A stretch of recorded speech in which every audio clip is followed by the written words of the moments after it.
when you're doing something like this, you're generally going to have the exact same setup unless you do some real weird off the wall stuff. So I think something to mention is that this specific setup does not actually work for AT-17 for people that are watching, as Nighthawks, Lokis, and Kirins are all less points in this tournament than they are in the AT-17 rule format. So it's something to consider.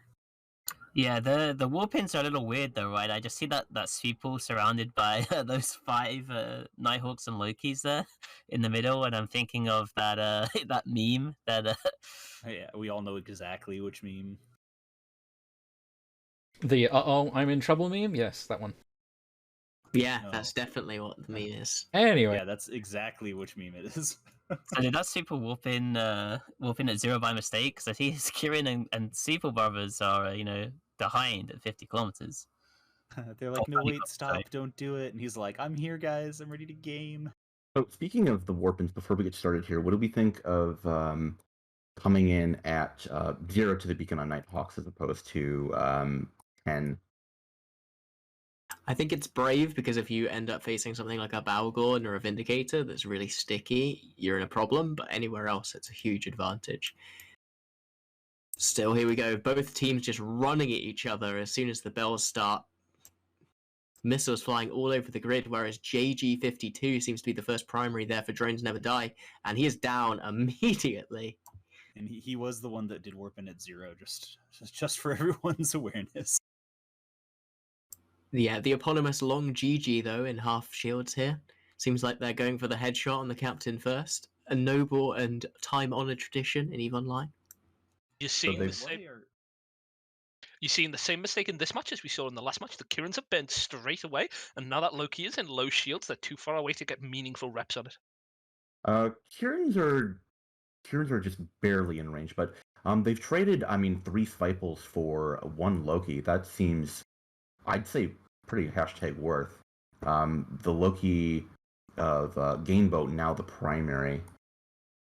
But if Long GG's roaming team does the correct thing, you're now going to see the 3 Swiftles going ham on the Kirins that are left. We are seeing Sartoga has been scrammed and is being shot now, but the Swiftles need webs to actually get on top of the Kirins.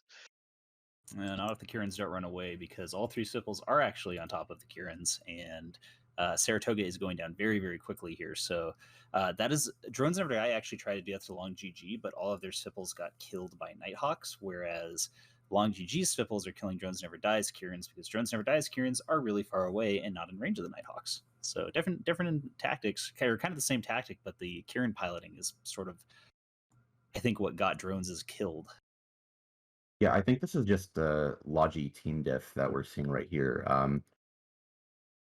It more or less in action, as the Kirins for Long GGs were able to just keep their Lokis somehow surviving under like the collective pounding of all those Nighthawk and the Loki, and we're seeing the second Kirin of Dusk McTrappist now dropping. Yeah, and there he is, volleyed straight through armor, straight through hull, and right into the dumpster where it belongs. Yeah, even if they kill this Loki right now, like Snap kill this Loki right now, I think 3 Nighthawk, 2 Loki probably loses to 3 Nighthawk, 3 Super, double Kirin. Yeah, the Kirins in this situation. Oh wow, Drone Wine just get punched all the way through. Were they polarized? Was that a polarized Nighthawk or something? I just didn't turn on his hardness. No, he was sitting at like 20% shield for about 30 seconds there, so I was actually wondering how he was still alive. Might have been the reload for the Nighthawks. True. Yeah, we're about 3 minutes in. That's about the right time you would see him start to have to reload. Yeah, here you go. You see that Loki finally breaking there, but it's for pretty much nothing at this point. They have the web control here now. Drones Never Die, and that is something. But when you're already this deep in tackled and your Swiftles aren't alive to take use of it, there's not much you're really making out of it. Yeah, going after the Super as well is a bit questionable, I think, although I don't think there's really much they can do at this point.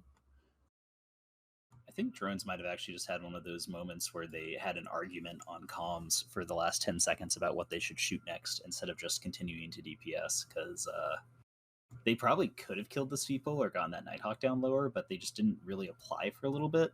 So I don't know. That's my narrative. They're fighting. Rawr. Yeah, I mean, I think no matter what target they go for, they were boned basically at this point, right? Like as soon as they lost as Kirins, it was over. Yeah, Yeah. still, I think this just shows why the Nighthawk's been banned in so many previous matches. Yeah, the rule set for this event being essentially the Alliance Open set, and we're now seeing Aurora talking in chat about how specifically this composition is then made difficult to impossible to run with rule changes going into AT17. Yeah, so for AT17, I'm pretty sure the Kirins cost an extra 2 points, right? So it's harder to bring the bottom end, as well as the command ship being more expensive too, and Loki's also. And the Loki's, yeah, pretty much everything in this is, I think it's 7 points, or no, it's 9 points over if you bring up this exact same setup. So you can do some weird stuff to it that may or may not work, but yeah, you'd have to do something. Same. You could do something like, I don't know, swap the Sweeples out for Skybreakers or something, but yeah, that's about all you can really do. Still, guys, This if is you've a been- this is a very practiced playthrough of this comp by Long GG's roaming team. They'll be known to more people on Tranquility as Warren Wormhole, as Dart told us yesterday. I'm not sure who Drones Never Die are in their day name, but Warren Wormhole obviously will be known to many people on Tranquility as a well-practiced group. Yeah, War and Wormhole are actually in the feeder round, so hopefully we'll see them do pretty well.